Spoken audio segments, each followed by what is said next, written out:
Ray. Wrong. Okay.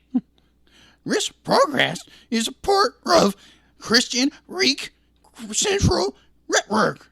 And Reek wrong. Hey, Scoop, what are you doing, man? I don't know. I'm supposed to be reading an ad. All right, hold on. Give me it. Okay. All right. This podcast is part of the Christian Geek Central Network at ChristianGeekCentral.com. Cartoons, the animated frontier. These are the voyages of the Cellcast podcast. Its continuing mission to explore strange new cartoons, to seek out new animation styles and new creative storytelling methods, to boldly go where so few ever go again.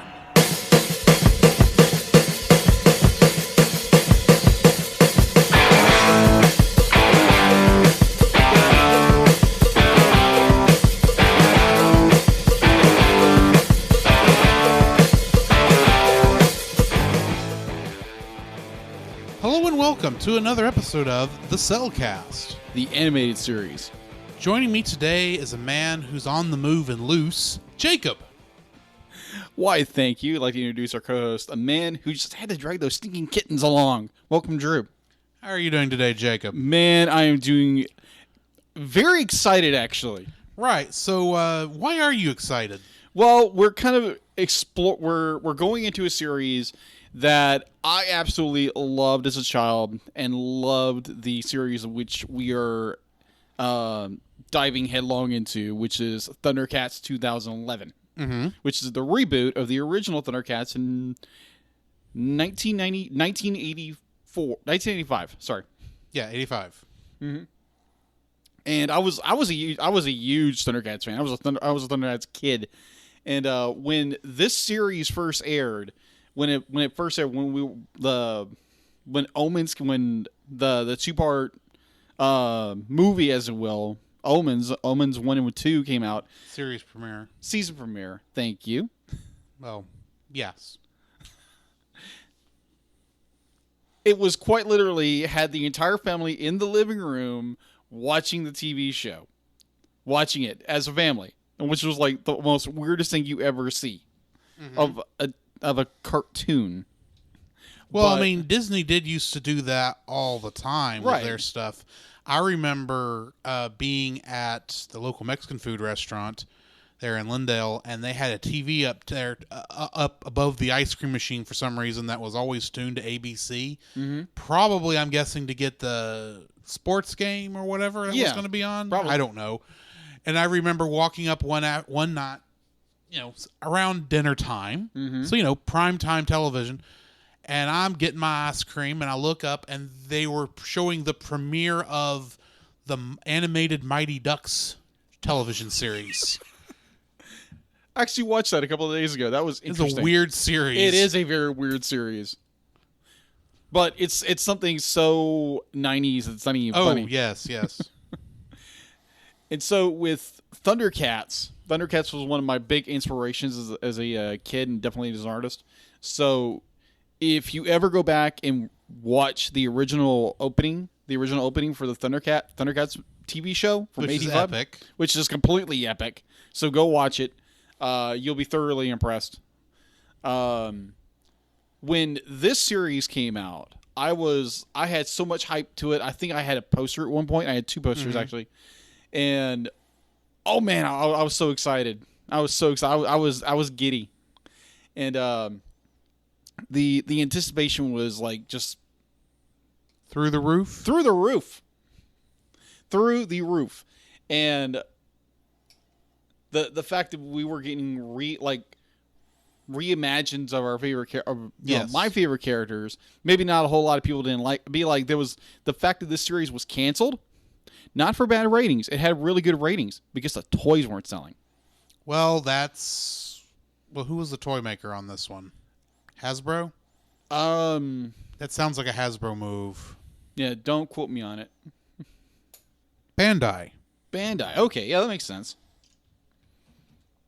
Bandai must have been the licensor because Warner Brothers, I think, still owned the rights to this thing. Warner Brothers still owns the rights to Thundercats. After Frank and Bass Rankin Bass? Yeah, Rankin Bass. Not Franken Bass. Yeah, Frankenbass. Frankenstein. Whatever. It's only Franken Bass when it's they're making a Frankenstein movie, and that's just as a funny joke. True. Hold on. The original one was done by Rankin Bass, which was famous for all the stop motion Christmas movies like Rudolph the Red-Nosed Reindeer and The Year Without a Santa Claus and Frosty the Stinking Snowman. Oh. That was a parody. Yes. I guess. I don't know. So, do you have any recollections or memories of this show, or maybe the original? 9/10 of my memories of the original Thundercats is the opening theme song. Okay, that's most people's. Because, and I will admit this, I did not see Thundercats until I was in 7th grade. Okay. When we finally got Cartoon Network, and it was a part of the Toonami block. Mm-hmm. And I don't know if it didn't, and obviously the opening is epic.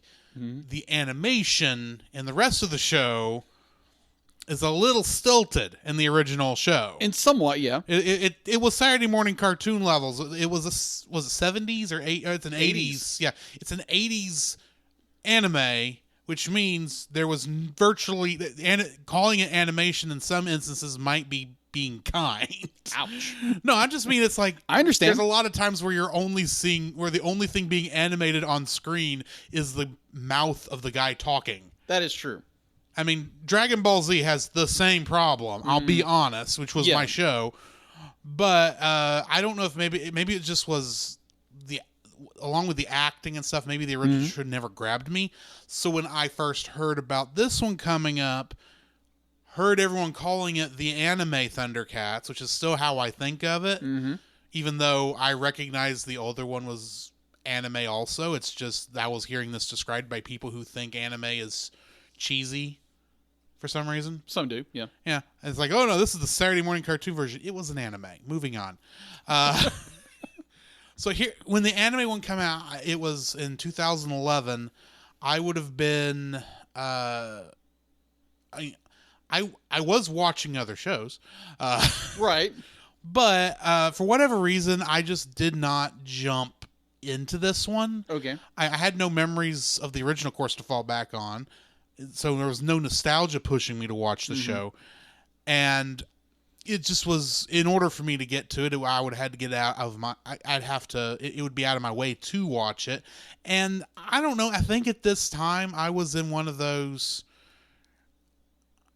I watch what I want to watch and the rest of you can go have fun kind of a thing. Yeah. I wasn't really interested in following the trends. And so I'm probably one of those people who should have been watching the show when it originally came out. And plus, there was still a part of my mind thinking, this is a Western cartoon. Yes, it's being animated in Japan, but this isn't anime. And I hadn't gotten back to enjoying Western animation by this point. And that really didn't happen until a couple years after that. But, so yeah, I have no memory. I didn't watch this at all when it first aired. In fact, the first time I watched any of this was about 2 hours ago when I threw in Omens. Watched that after church. So yeah, I did recognize a couple of things in watching that, which we'll get to. Yeah. So this is basically our jumping off point to the series of Thundercats 2011, the reboot. And I hope you guys come and join us and follow in the adventure of Lion-O and his compatriots. Well, I mean, is there anything else we need to know about it before we jump out here? That's right. Because we're only like 10 minutes into the recording. Oh, okay. Like, I know the animation was done by the anime studio, Studio 4 Degrees Celsius. I can't tell you off the top of my head what else they've done, but I remember that was a big name a couple years ago. Right. It's not Studio Bones, mind you, but I mean, they were a big name before.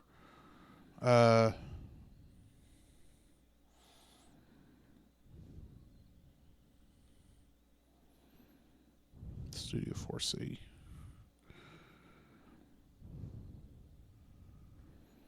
Well, we could talk about when it aired and when it concluded. True. Studio 4 Degree C also did the Transformers animated with Cartoon Network Studios and Hasbro Studios. And they also did Justice League: The Flashpoint Paradox in 2013. Okay. And nothing else is really jumping out at me. Except they did do like some stuff for the Animatrix and Batman Gotham Knight. Okay. So yeah. So Thundercats 2011 began on July 28th, 2011, and the series concluded June 16th, 2012, and there was no renew for a second season. Reason, because with how many? Because this was supposed to be only 2 seasons, Right. because we only got half of what the information we were given, and through interviews and leaked scripts and what have you, we have a general understanding of what was going to happen in season 2. But due to be like, oh, the toys aren't selling, which that has always bothered me like tremendously. Well, okay, this was a Cartoon Network show, right? Yes. So this was also before Netflix and other streaming companies started funding shows. Yes. To help get it through. But Cartoon Network would have still owned the rights to this if their primary... This was at a part, if I remember correctly, part in time where in Cartoon Network, if it was not either selling gangbusters or selling a lot of toys, Yeah. they didn't keep it around. Yeah. So I know this one was popular, but it may not have been Adventure Time popular, which was starting to come around Yeah. at the time, or Regular Show, or Steven Universe started around that time too, I think. You know, these really big names Yeah. that got in a lot of ratings. And not necessarily were big toy sellers, mind you, but this one, if Bandai was one of the primary people putting out who made the toys, if they dropped out because the toys weren't selling, and they no longer got any money, and they don't have enough money to make the show, so it had to be canceled because Bandai wasn't funding it anymore. Yeah, which is sad. Yeah, I mean, if someone else had stepped in, like say Netflix or Hulu, or well, shoot, nowadays HBO Max. Yeah. If they were to step in and pay up Bandai's half of the original funds, we might have got another season. Yeah. But this was before those things really were happening. Agreed. So that's the unfortunate bit of this. Sure. But I'm very grateful for the season we have, and be like, the series itself is very good. Myself, I'd be like, I've watched most of it. I haven't watched all of it. With Drew, like he said earlier, the fact that he's only seen 1 episode. 2 episodes. I have watched both halves of Omen. Oh, okay. Well, that's good. So this is going to be an interesting journey. Let's say that. Yeah.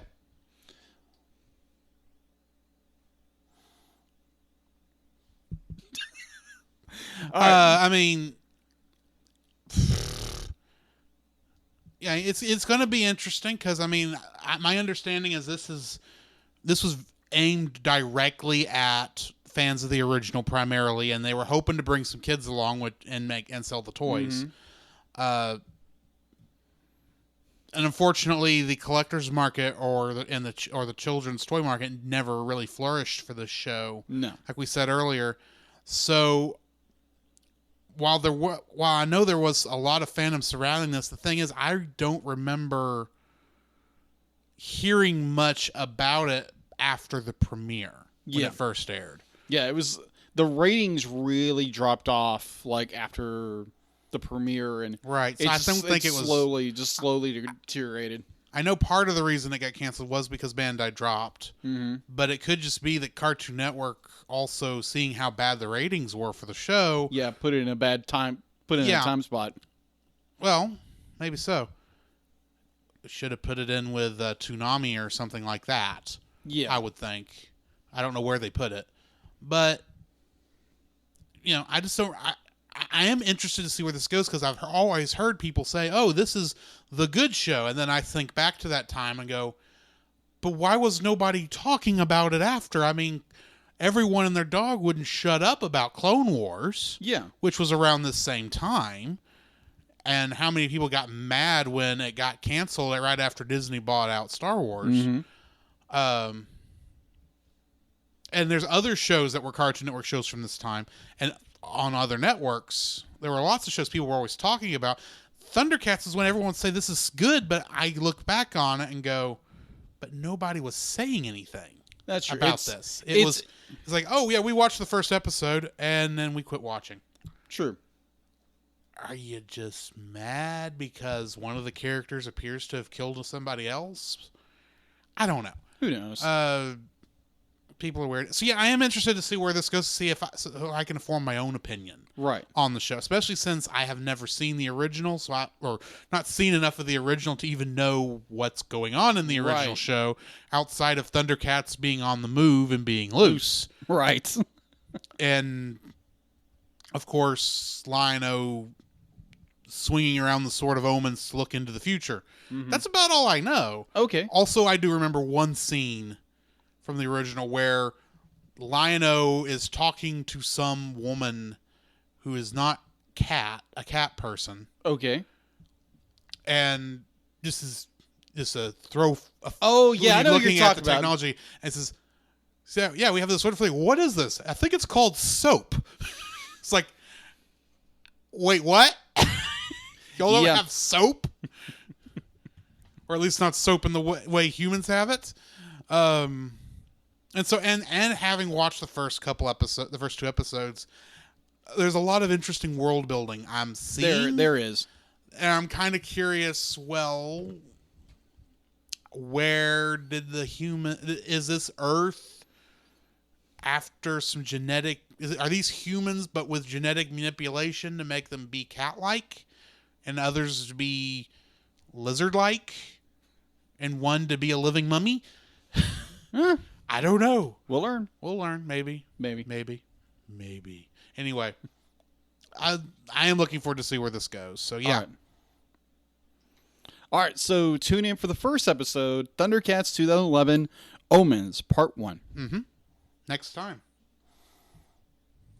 Thundercats.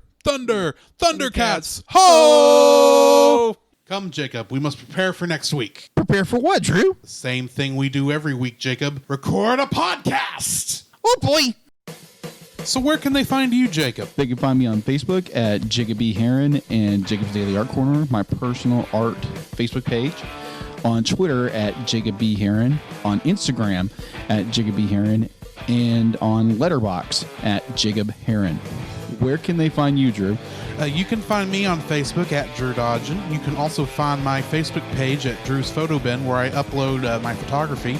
You can also follow me on Letterboxd at GGeorge759 and Twitter at GGeorge759. Where can they find us, Jacob? You can also visit our website, thecellcast.podbean.com, where you will find every episode we released and links to listen to it on Apple Podcasts, Google Play, and Stitcher. Our RSS feed, if we aren't in your favorite podcast app directory, please share, review, and subscribe to us there and share us with your friends. You will also find a link to our Facebook group, the Double Feature Podcast Community, where we talk about both animated and live-action movies. We share this with our other podcasts, which we do with Jacob's brother Jim, at the Movie of the Week podcast, where we talk about live-action movies. You can also email us at thecellcastpodcast@gmail.com. Also, please like our page on Facebook. We try to post about upcoming movies.